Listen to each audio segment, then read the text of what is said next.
За месяц пазыка Беларусі за газ узрасла ў 2 разы.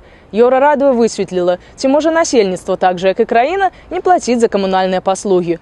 У разліковым цэнтры аднаго са сталічных ЖЭСаў запэўніваюць, што пойдуць на саступкі, але для гэтага трэба напісаць заяву, што вы абавязуецеся выплаціць усю суму пазней, калі ў вас з'явяцца грошы.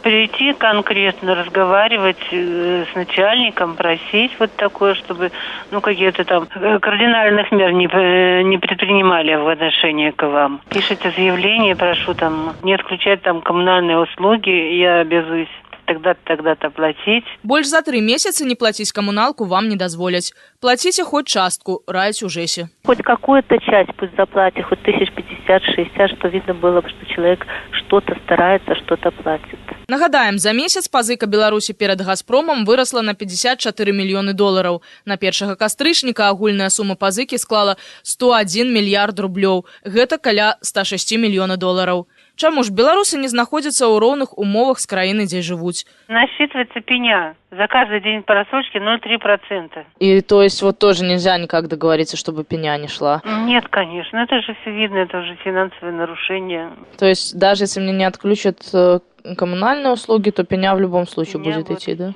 Да, пеня большая идет. 0,3% за каждый день просрочки от той суммы, которая есть. За двухпакаёвую кватэру ў кастрычніку беларусам трэба заплаціць каля 130 тысяч. Гэта значыць, што за кожны месяц ад тэрміноўкі вы мусіце заплаціць 12 тысяч пені, а за 3 ажно 36 тысяч.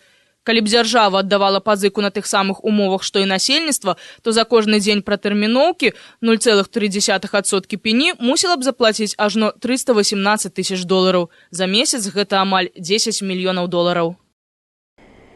Для насельніцтва ж застаецца яшчэ адзін варыянт. Вы можаце пайсці працаваць дворнікам у сам ЖЭС. Там вылічаць аплату за газ з вашага заробку. Наста Манцевіч, Еўрарадыё.